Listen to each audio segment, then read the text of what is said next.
Sudah. Sik. Masa aku nggak efek itu? Monggo dimulai. Assalamualaikum warahmatullahi wabarakatuh. Waalaikumsalam. Waalaikumsalam warahmatullahi wabarakatuh.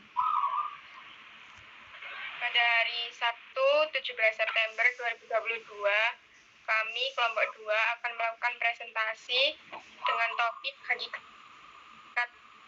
kemanusiaan untuk mata kuliah konsep dasar PKN SD.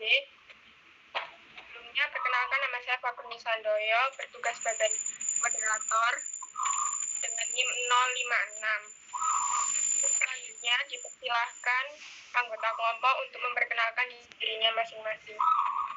Nama saya Azwadila dengan NIM 054.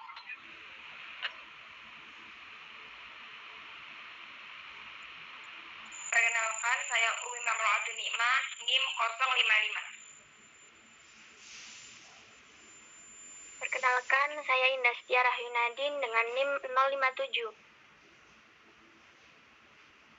Perkenalkan, nama saya Fernanda Sumbroto Khalifah, NIM 058. Perkenalkan, nama saya Filan Zalifia Mafira, NIM 059. Perkenalkan, nama saya Ica Duyang Reni, NIM 060. Perkenalkan, nama saya Atara. Perkenalkan, nama saya Fitilatul Maufiro, NIM 062.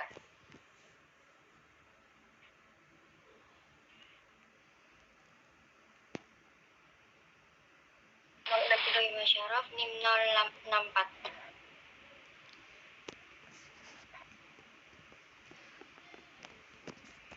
Perkenalkan, nama saya Kamala Syifaiya Ahsania, NIM 065.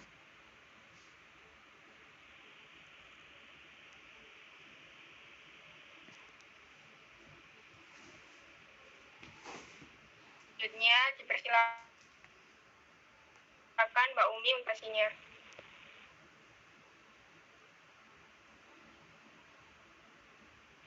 Baik, saya akan men-share screen presentasi saya.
Baik, selamat sore semua. Assalamualaikum warahmatullahi wabarakatuh.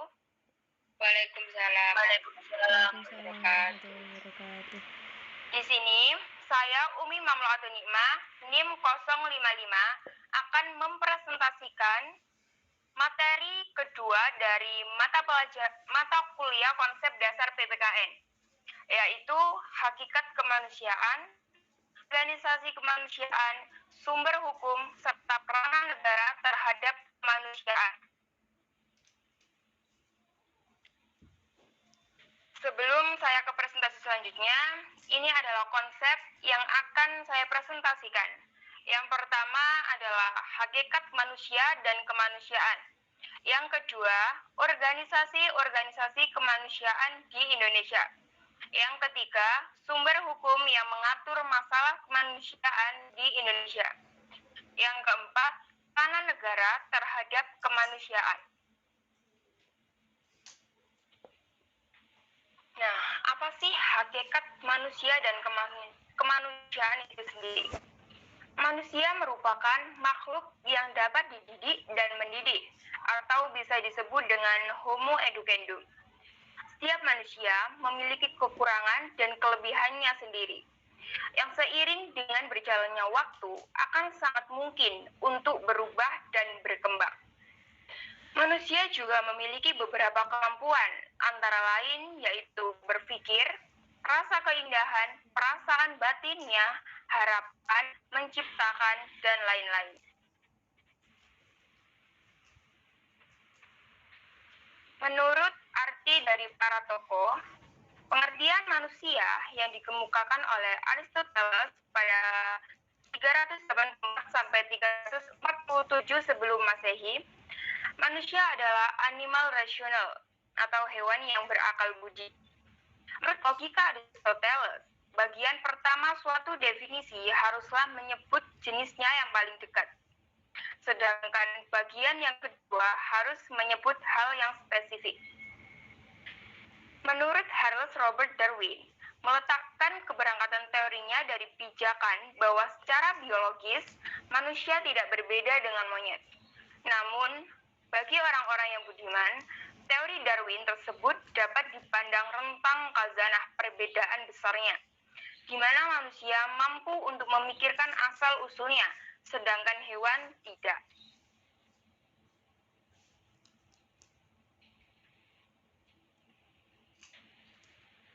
Selanjutnya yaitu wujud sifat hakikat manusia. Yang pertama adalah kemampuan manusia untuk menyadari diri. Artinya manusia itu sudah mampu dengan kemampuan yang ada di dalam dirinya. Yang kedua, kemampuan bereksistensi. Dalam artian manusia itu bisa keluar dari zona nyamannya. Manusia itu berani untuk mencoba hal-hal baru di dalam hidupnya. Yang ketiga adalah kepemilikan kata hati. Pada hakikatnya, setiap manusia memiliki intuisi, di mana intuisi itu bisa salah dan bisa benar. Yang keempat adalah moral atau etika. Yang kelima, kemampuan untuk bertanggung jawab, baik kepada dirinya sendiri maupun orang lain. Yang keenam adalah rasa kebebasan atau kemerdekaan, di mana seseorang itu sudah mampu untuk menerima segala kekurangan dan kelebihan yang ada di dalam dirinya. Yang ketujuh adalah kesediaan melaksanakan kewajiban dan menyadari hak, di mana manusia itu sudah mengetahui apa saja haknya dan bertanggung jawab atas setiap kewajibannya. Yang kedelapan adalah kemampuan untuk menghayati kebahagiaan. Dalam artian manusia itu sudah bisa untuk bersyukur atas apapun yang terjadi di dalam hidupnya. Selanjutnya adalah dimensi-dimensi hakikat manusia. Yang pertama, manusia sebagai makhluk individu. Manusia sebagai makhluk individu merupakan hak asasi sebagai anugerah dari Tuhan. Yang kedua, manusia sebagai makhluk sosial. Seseorang dapat mengembangkan kegemarannya, sikapnya, cita-citanya di dalam interaksi sesamanya. Yang ketiga, manusia sebagai makhluk kesusilaan. Kesusilaan merupakan kepantasan atau kesopanan untuk melakukan sesuatu perbuatan. Yang keempat, manusia sebagai makhluk keberagaman atau religius. Yang artinya, beragama merupakan kebutuhan dari setiap manusia karena manusia adalah makhluk yang lemah, sehingga memerlukan tempat untuk bersandar.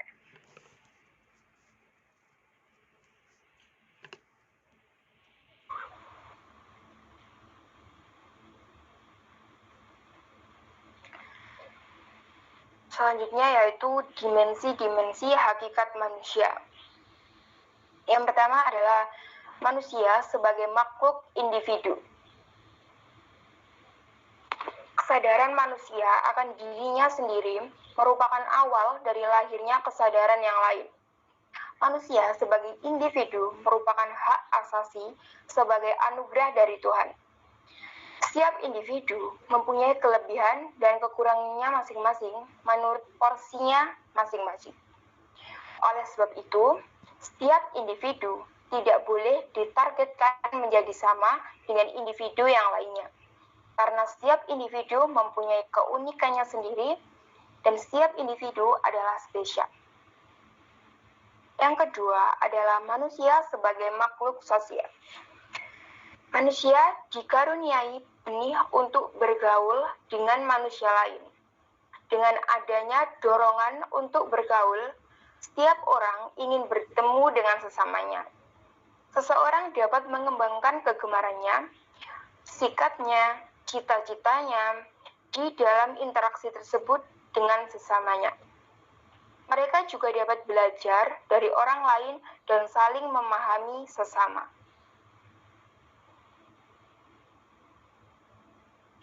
Yang ketiga adalah manusia sebagai makhluk kesusilaan. Kesusilaan merupakan kepantasan atau kesopanan untuk melakukan suatu perbuatan, di mana kesadaran dan pemahaman terhadap nilai dan kesanggupan melaksanakan norma dalam pelaksanaannya. Keduanya harus dilaksanakan secara sinkron dan seimbang. Yang keempat adalah manusia sebagai makhluk keberagaman atau religius. Pada hakikatnya, manusia adalah makhluk yang beragama. Seperti dalam sila pertama dalam Pancasila, yaitu ketuhanan yang Maha Esa. Jadi setiap warga negara seharusnya harus memiliki agama, tetapi bebas untuk memilih agama apa saja. Pada hakikatnya, manusia adalah makhluk yang beragama. Beragama merupakan kebutuhan atas setiap manusia karena manusia adalah makhluk yang lemah, sehingga memerlukan tempat untuk bertopang sebagai sandaran. Manusia memerlukan agama untuk keselamatan hidupnya. Dapat dikatakan bahwa agama menjadi sandaran vertikal manusia. Manusia juga dapat menghayati agama melalui proses pendidikan manusia.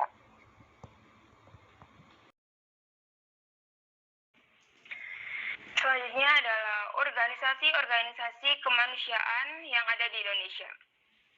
Organisasi kemanusiaan adalah organisasi yang muncul sebagai bentuk partisipasi masyarakat sipil urusan sosial kemanusiaan yang beragam, mulai dari bantuan kemanusiaan atau humanitarian aid, melintas batas negara hingga masalah kemiskinan lokal. Contohnya yaitu 1. Palang Merah Indonesia, 2. WHO, World Health Organization, yang ketiga Yayasan Lembaga Bantuan Hukum Indonesia, yang keempat Budi Utomo, dan kelima adalah UNICEF. Pada dasarnya, setiap manusia adalah baik, namun perjalanan hidup yang mempengaruhinya. Setiap manusia mempunyai rasa simpati yang tinggi, tetapi tidak semua manusia mempunyai rasa empati yang tinggi. Sumber hukum yang menganut masalah kemanusiaan. yaitu hukum profetik. Hukum profetik adalah hukum yang bersukma keadilan dan melindungi martabat kemanusiaan. Salah satu identitas hukum profetik adalah imanan dan mendorong bangsa manusia untuk hidup sesuai keagamaan fitrahnya serta merupakan kaidah universal yang mengatur interaksi hubungan sosial secara adil. Hukum profetik berada di atas hukum buatan manusia. Yuridiksinya tidak mengenal batas negara tanpa membedakan agama, ras, kepercayaan, atau ideologi. Peranan negara terhadap kemanusiaan. Peran negara terhadap hak asasi manusia atau HAM dalam konteks hak asasi manusia. Negara menjadi subjek hukum utama karena negara merupakan entitas utama yang bertanggung jawab melindungi, menegakkan, dan memajukan hak asasi manusia, setidaknya untuk warga negaranya masing-masing. Dan hak asasi manusia ini juga sudah diatur dalam Undang-Undang Dasar Negara Republik Indonesia bahwa setiap warga negara mempunyai hak dan kewajibannya masing-masing. Kesimpulannya dalam presentasi ini bahwa hakikat dari manusia adalah sebagai makhluk yang mempunyai pikiran untuk berpikir dan perasaan untuk berempati terhadap sesamanya. Manusia juga sebagai makhluk individu, sosial, kesusilaan, dan keberagaman. Setiap manusia memiliki hak dan kewajibannya masing-masing yang di dalamnya terdapat peran pemerintah untuk memperkuat hak dan kewajibannya. Tidak perlu menjadi orang lain untuk mendapatkan banyak pengakuan dari manusia. Karena setiap dari kita adalah unik dan setiap dari kita adalah spesial. Sekian presentasi dari saya. Mohon maaf bila ada salah-salah kata. Wassalamualaikum warahmatullahi wabarakatuh. Waalaikumsalam warahmatullahi wabarakatuh. Silakan bila ada yang ingin ditanyakan, dipersilakan. PPT ku ketok tak? Ketok.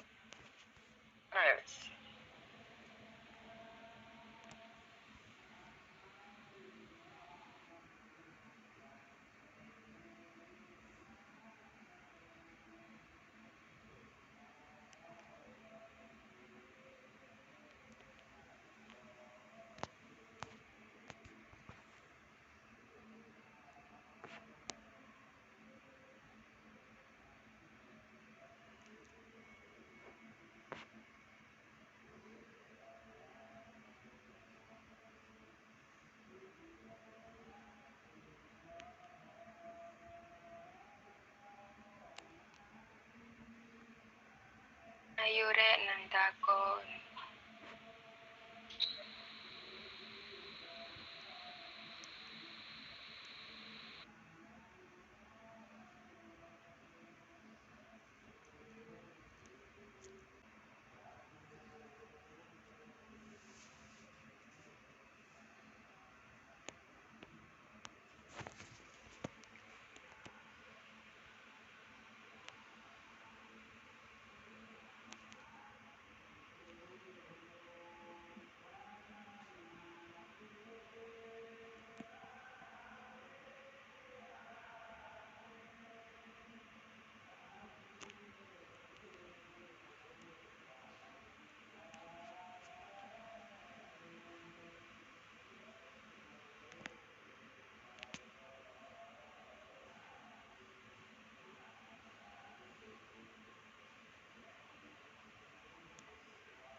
Baik, untuk Mbak Fitri, silakan untuk bertanya.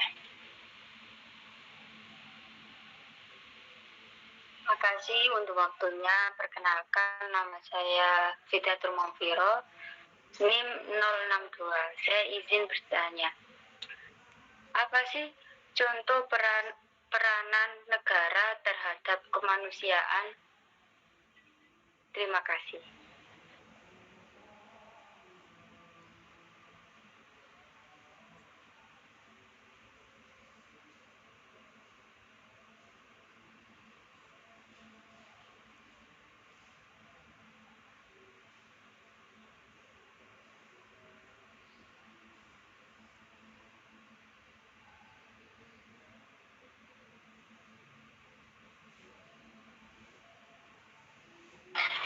Baik, terima kasih untuk Mbak Fitri atas pertanyaannya. Saya akan menjawab peranan negara terhadap kemanusiaan. Selain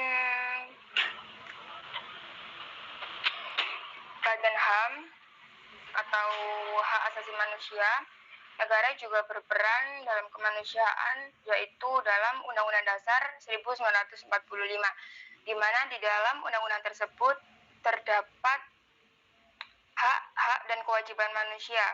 Jadi, setiap manusia mempunyai hak dan kewajibannya masing-masing, tanpa memandang ras, agama, suku, dan golongan. Begitu, Mbak Fitri. Apakah sudah jelas? Iya, Mbak Umin, sudah jelas. Makasih atas izin bertanya. Ya.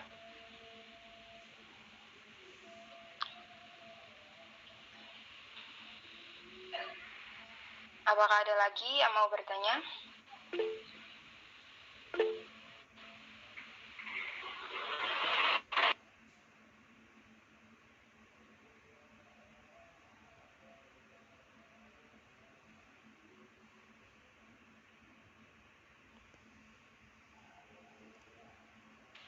Baik, silakan untuk Mbak Atta.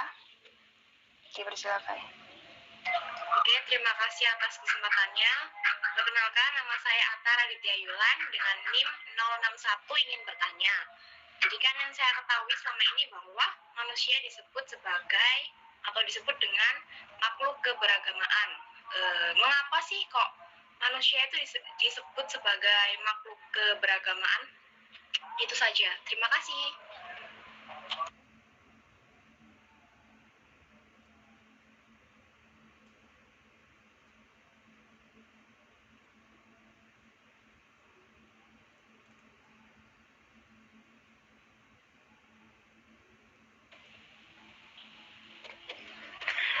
Baik, Mbak Atta, terima kasih untuk pertanyaannya. Saya akan menjawab. Kenapa sih manusia itu harus beragama gitu ya? Pada hakikatnya manusia adalah makhluk yang beragama.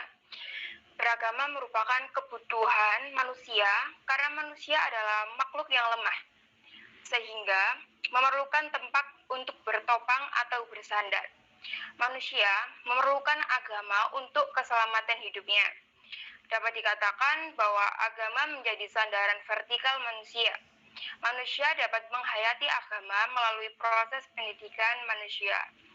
Agama sendiri juga akan menjadi dasar untuk hidup manusia agar hidup manusia bisa lebih mempunyai tujuan atau pandangan untuk kedepannya.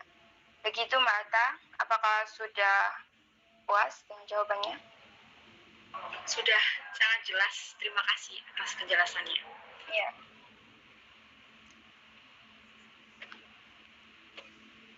Dipersilakan untuk Mbak Fernanda. Ya, terima kasih atas kesempatannya.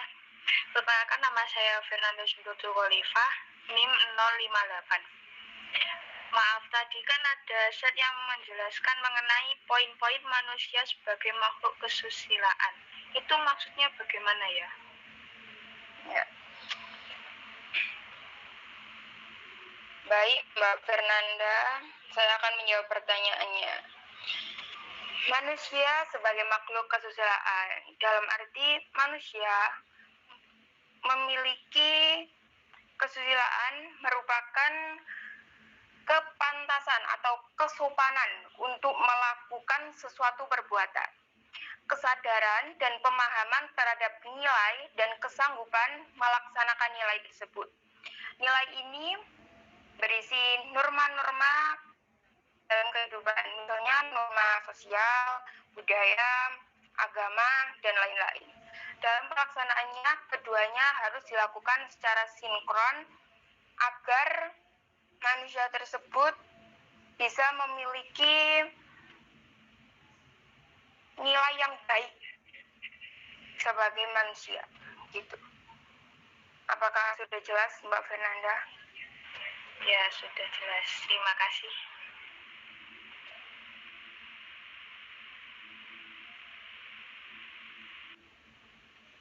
Selanjutnya Mbak Ica, dipersilakan untuk bertanya. Baik, terima kasih atas kesempatannya. Perkenalkan, nama saya Ijadu Anggraini, NIM 060. Mengenai hakikat dari dimensi manusia itu sendiri yang katanya bisa berubah dan berkembang. Nah, lalu bagaimana cara mengembangkan dimensi itu agar bisa berkembang? Baik, terima kasih atas pertanyaannya, Mbak Ijam. Jadi, dimensi hakikat pada manusia itu sendiri pada hakikatnya bisa berkembang kapan saja dan berubah. Nah, ada terdapat dua untuk mengembangkan hakikat manusia itu. Yang pertama adalah perkembangan secara utuh dan perkembangan secara tidak utuh. Perkembangan secara utuh meliputi aspek jasmani dan rohani, meliputi dimensi keindividuan, kesosialan, kesusilaan, dan keberagaman, serta aspek kognitif, afektif, dan psikomotorik. Kognitif artinya dalam hal kecerdasan, afektif sikap, dan psikomotorik seperti bakat atau skill yang dimiliki. Dan perkembangan secara tidak utuh meliputi terabaikannya dimensi hakikat manusia dan terbentuknya kepribadian yang pincang dan tidak mantap. Begitu Mbak Ica. Apakah masih kurang jelas? Sudah sangat jelas, terima kasih.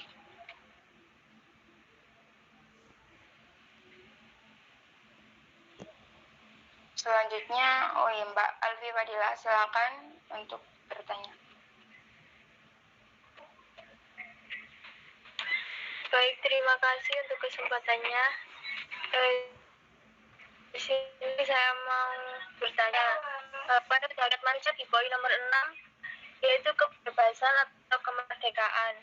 Nah, bagaimana sih caranya agar kita bisa lebih merdeka dalam menerima diri sendiri dan berikan contohnya? Terima kasih. Baik, terima kasih Mbak Alfi atas pertanyaannya. Bagaimana sih caranya agar kita bisa merdeka terhadap diri kita sendiri? Caranya adalah dengan kita menerima diri kita apa adanya, menerima segala kondisi yang ada di dalam diri kita, menerima setiap kekurangan dan kelebihan yang terdapat dalam diri kita, sehingga kita bisa merasa bebas ketika melakukan segala sesuatunya, tapi dengan tetap mempunyai batasan-batasan. Contoh, ketika kita merasa bebas untuk diri kita sendiri, yaitu ketika kita ingin melakukan sesuatu, kita tidak perlu untuk memikirkan perkataan dari orang lain. Kita melakukan saja apa yang kita inginkan selama menurut keyakinan kita itu baik. Begitu Mbak Alfi. Apakah sudah jelas atas jawabannya? Sudah, terima kasih. Sama-sama.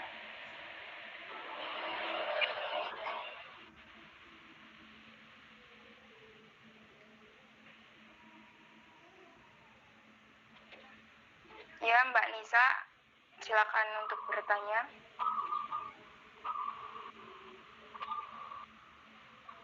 Terima kasih atas waktunya. Perkenalkan, nama saya Fakrin Sandoyo, 056.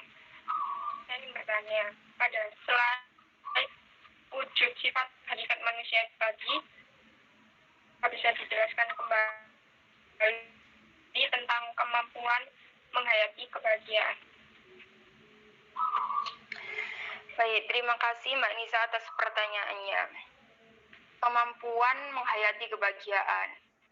Artinya kita sudah mampu untuk bahagia terhadap diri kita sendiri, apapun keadaan kita, apapun kondisi kita. Dengan cara kita harus bisa lebih bersyukur atas setiap kejadian yang ada di dalam diri kita dan di kehidupan kita. Kita harus bisa lebih bersyukur lagi dari hal-hal terkecil yang ada di dalam hidup kita. Begitu Mbak Nisa. Apakah sudah jelas? Baik, terima kasih sudah jelas.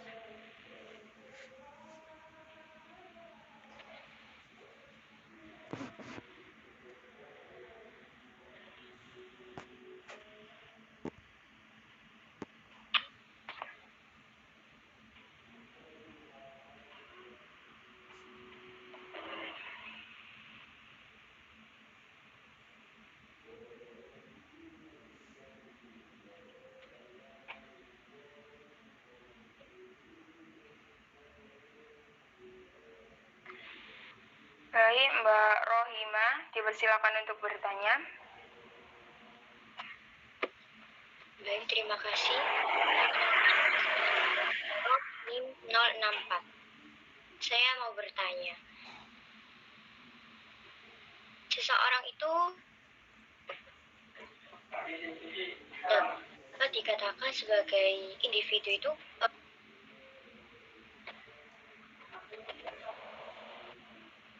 Maaf, tadi pertanyaannya tersendat-sendat. Bisa diulangi kembali?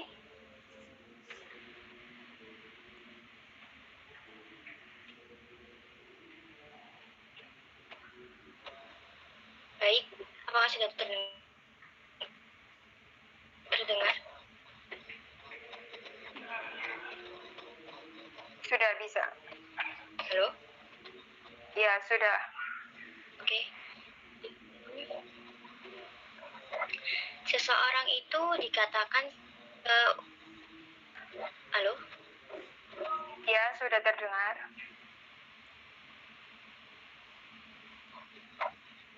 Saya ulang ya. Ya. Perkenalkan, saya Rohima Syarof, NIM 64. Saya mau bertanya, seseorang itu bisa dikatakan sebagai individu dapat dibentuk dari faktor-faktor apa saja ya?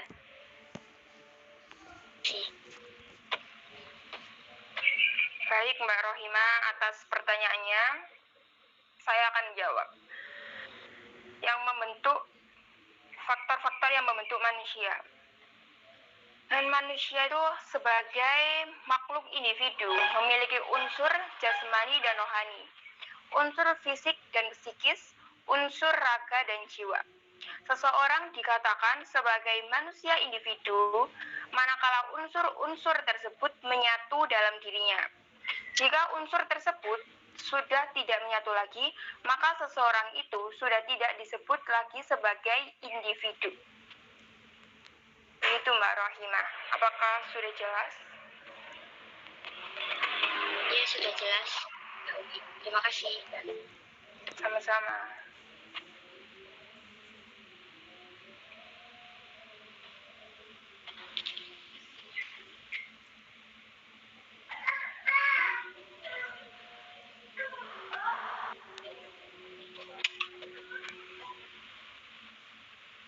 Baik, Mbak Kamala, silakan.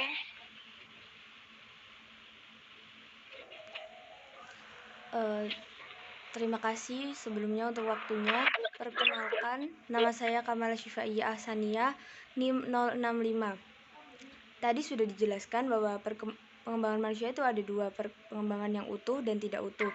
Dan di pengembangan yang tidak utuh tadi ada poin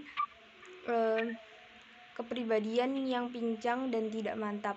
Apa yang dimaksud dengan kepribadian yang pincang dan tidak mantap tersebut? Terima kasih.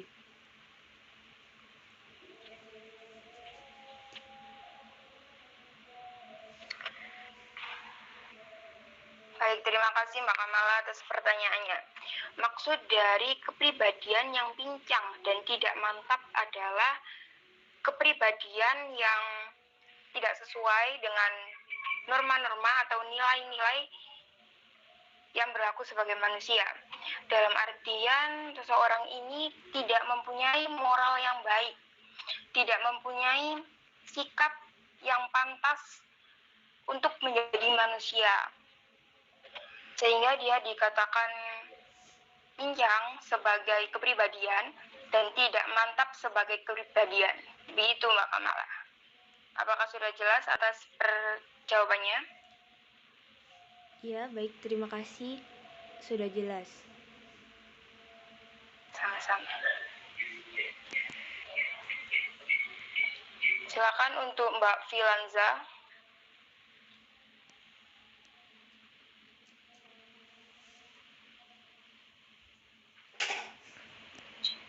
Baik, izin bertanya. Perkenalkan, nama saya Filanza Livia Mafira, NIM 059. Izin bertanya mengenai sumber hukum yang mengatur masalah kemanusiaan. Itu kan tertera hukum profetik. Apakah sumber hukum yang mengatur masalah kemanusiaan itu hanya mencakup hukum profetik saja? Baik, terima kasih Mbak Filanza atas pertanyaannya. Kalau menurut pencarian saya di internet gitu ya, hukum yang menangani kemanusiaan yaitu disebut hukum profetik gitu. Tetapi kan ada yang namanya undang-undang gitu. Jadi hukum profetik ini juga didasari dengan Undang-Undang 1945. Selebihnya mungkin adanya Badan HAM atau Badan Hak Asasi Manusia itu sendiri. Selebihnya memang hukum yang mengatur kemanusiaan adalah hukum profetik itu sendiri, yang dimana hukum profetik mempunyai arti yang bersukma keadilan dan melindungi martabat kemanusiaan. Begitu Mbak Filanza. Apakah sudah jelas atas pertanyaannya? Ya, baik, sudah jelas. Terima kasih. Sama-sama.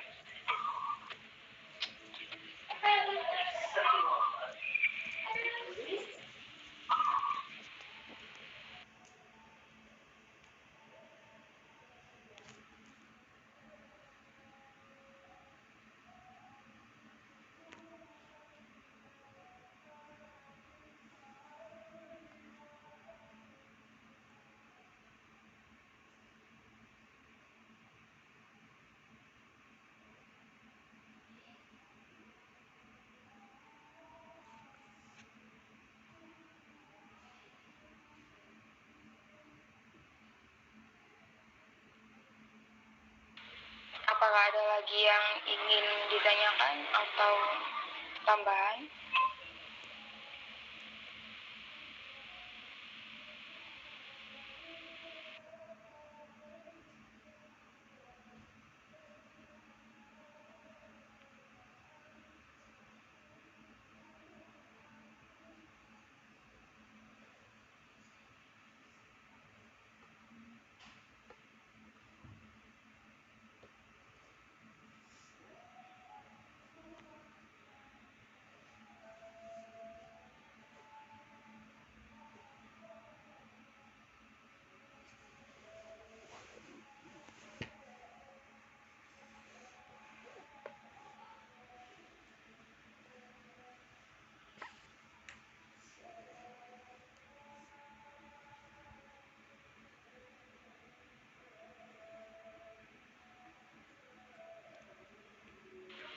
Baik, Mbak Kamala, silakan untuk bertanya. Baik, terima kasih. Saya Kamala Shifaiya Asania, NIM 065. Saya izin bertanya. Dari kesimpulan yang sudah dijelaskan bahwa hakikat dari manusia adalah sebagai makhluk yang mempunyai pikiran untuk berpikir dan perasaan untuk berempati terhadap sesamanya. Lalu kenapa masih banyak orang-orang yang tidak memiliki rasa empati, bahkan sering terjadi bully, padahal itu juga sudah termasuk rasa empati. Jadi berarti mereka tidak memiliki rasa empati. Terima kasih.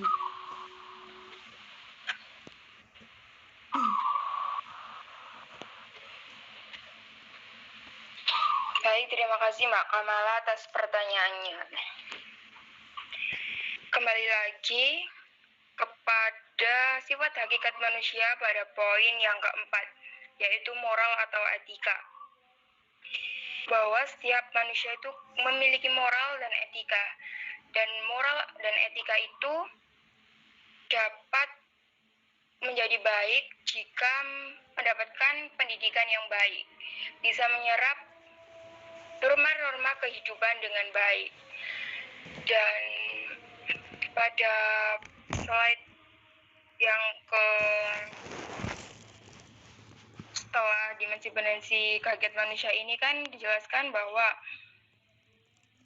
memang setiap orang itu memiliki rasa simpati yang tinggi, bahkan semua manusia memiliki rasa simpati yang tinggi, tetapi tidak semua manusia memiliki rasa empati yang tinggi, atau tidak semua orang itu peduli gitu.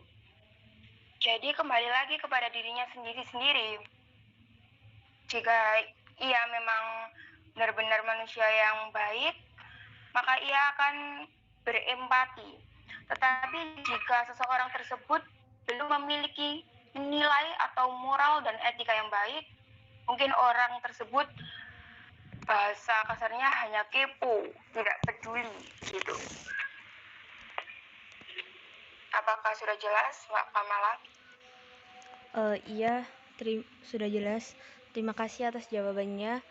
Silakan dilanjutkan lagi. Sama-sama.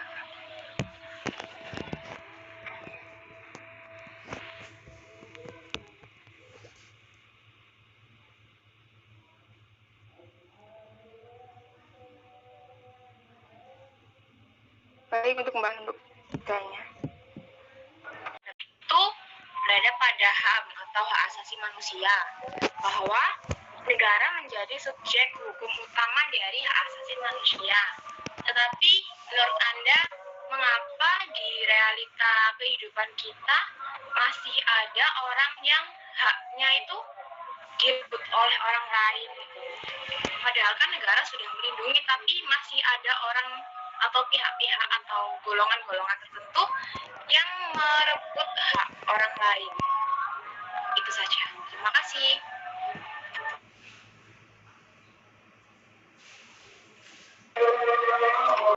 Saya gini sing wis ada.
Selanjutnya yaitu dimensi-dimensi hakikat manusia. Yang pertama adalah manusia sebagai makhluk individu. Kesadaran manusia akan dirinya sendiri merupakan awal dari lahirnya kesadaran yang lain. Manusia sebagai individu merupakan hak asasi sebagai anugerah dari Tuhan. Setiap individu mempunyai kelebihan dan kekurangannya masing-masing menurut porsinya masing-masing. Oleh sebab itu, setiap individu tidak boleh ditargetkan menjadi sama dengan individu yang lainnya. Karena setiap individu mempunyai keunikannya sendiri dan setiap individu adalah spesial.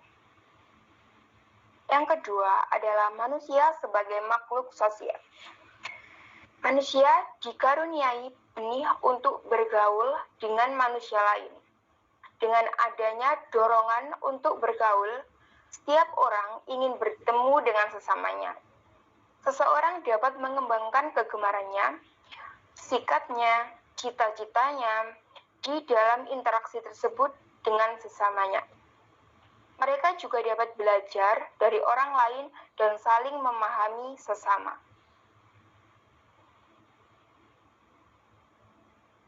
Yang ketiga adalah manusia sebagai makhluk kesusilaan. Kesusilaan merupakan kepantasan atau kesopanan untuk melakukan suatu perbuatan, di mana kesadaran dan pemahaman terhadap nilai dan kesanggupan melaksanakan norma dalam pelaksanaannya. Keduanya harus dilaksanakan secara sinkron dan seimbang. Yang keempat adalah manusia sebagai makhluk keberagaman atau religius. Pada hakikatnya, manusia adalah makhluk yang beragama. Seperti dalam sila pertama dalam Pancasila, yaitu ketuhanan yang Maha Esa. Jadi setiap warga negara seharusnya harus memiliki agama, tetapi bebas untuk memilih agama apa saja. Pada hakikatnya, manusia adalah makhluk yang beragama. Beragama merupakan kebutuhan atas setiap manusia, karena manusia adalah makhluk yang lemah, sehingga memerlukan tempat untuk bertopang sebagai sandaran. Manusia memerlukan agama untuk keselamatan hidupnya. Dapat dikatakan bahwa agama menjadi sandaran vertikal manusia. Manusia juga dapat menghayati agama melalui proses pendidikan manusia.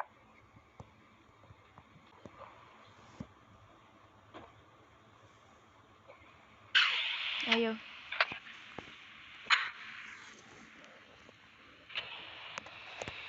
Baik, jika sudah tidak ada yang ditanyakan lagi atau yang memberi tambahan, izinkan saya untuk menutup presentasi saya. Sekian, mohon maaf bila ada salah-salah kata. Wassalamualaikum warahmatullahi wabarakatuh. Waalaikumsalam warahmatullahi wabarakatuh.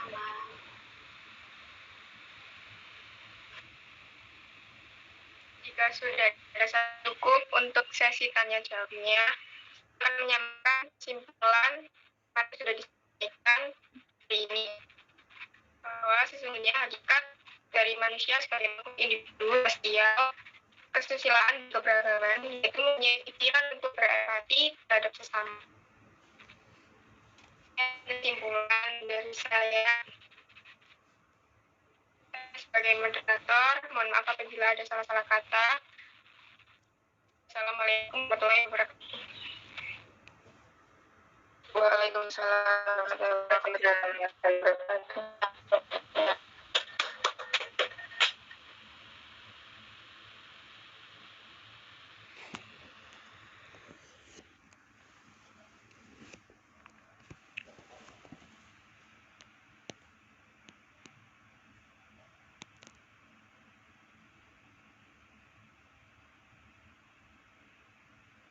Masih ya, aku tak keluar yuk. Dadah. Selfie. Maaf, foto nu mau.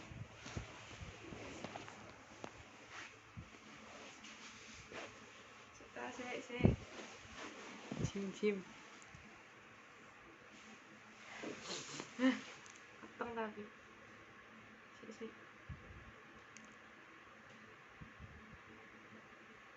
Wis ta. Dari kita tangan. Wis selfie kabeh ta, Rek? Duh. Ngene. Wis metu presentasine.